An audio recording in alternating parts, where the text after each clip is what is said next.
Imagine un moine zen gravissant lentement une montagne. À chaque pas, le vent hurle, la pluie frappe, la fatigue le ronge. Mais jamais il ne presse l'allure, jamais il ne lutte contre la pente. Il avance paisiblement parce qu'il sait que la montagne n'est pas un ennemi, elle est son maître. Dans notre monde moderne, tout est vitesse, tout est précipitation. On nous enseigne que l'effort intense, la conquête agressive sont les seules voies vers le succès. Mais la sagesse ancestrale, celle des samouraïs, des taoïstes, des maîtres zen murmure autre chose.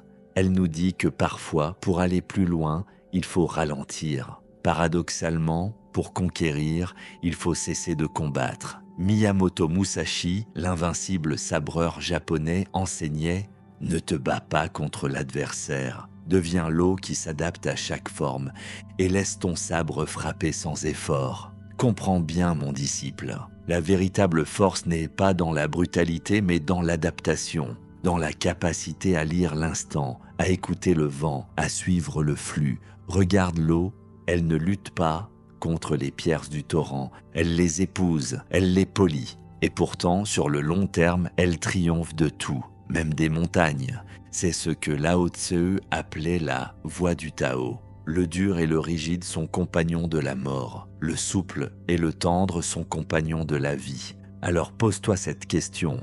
Dans ta vie aujourd'hui, où es-tu rigide? Où t'accroches-tu désespérément à tes certitudes, tes peurs, tes désirs? Et si au lieu de forcer, tu apprenais à fluer? Sun Tzu, dans l'art de la guerre, enseignait une vérité cruelle mais essentielle. Le général qui gagne la bataille est celui qui s'adapte à l'ennemi.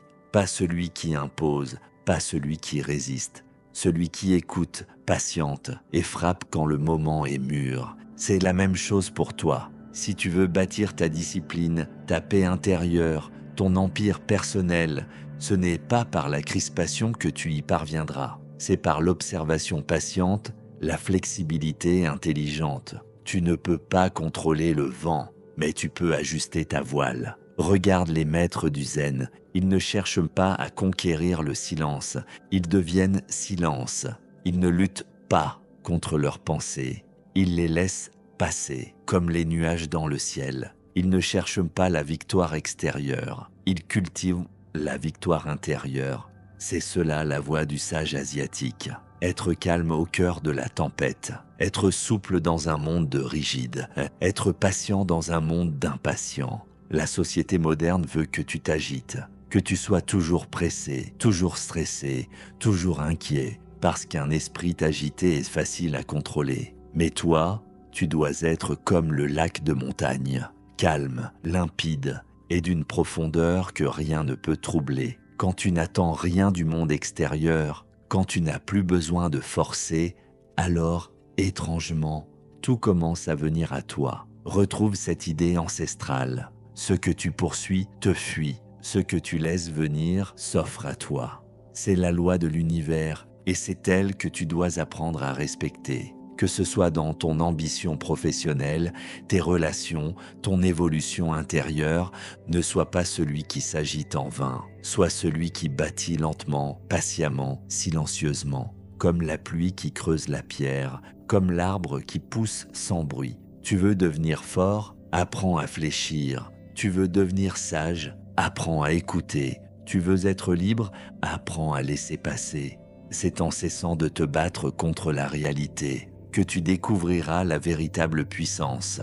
Alors retiens ceci, disciple. Ne force pas, n'anticipe pas, n'attends pas. Agis avec fluidité comme le sabre de Musashi. Sois souple comme l'eau, patient comme la montagne, silencieux comme le vent. Et tu verras, le monde finira par s'aligner avec ta voix. C'était l'âme du sage.